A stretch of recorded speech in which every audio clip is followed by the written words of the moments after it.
And as soon as I went in, I was like, I better, she's already worried about bear because she was living in Oklahoma. And I was like, okay, I'm not gonna tell her about this. Hey, I got the camera set up, and we're sitting there and we had like the little window pulled open. I said, do you need anything?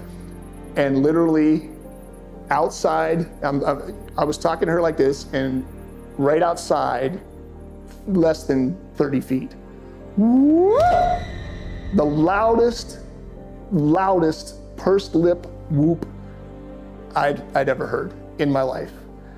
And she got nervous and started talking really fast. I was like, shh. And as I'm shushing her, and again, this is all happening very quickly, the whoop gets a response. And then the response was, again, very specific, but it was farther down, what I would say down French Hill Road now, like farther up the mountain, but not far, maybe a quarter of a mile. You hear this very, very loud, a two-tone whistle.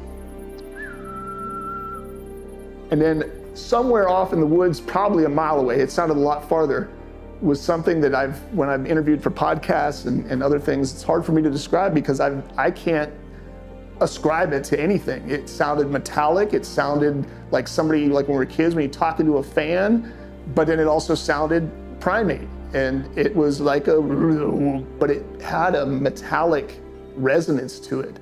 It's almost like a vibration. Like when you talked into a fan, you would get that whoa, whoa, I am your father, Luke. It was like that, but more metallic. And that's the only thing I can say. It was like a vibrational voice.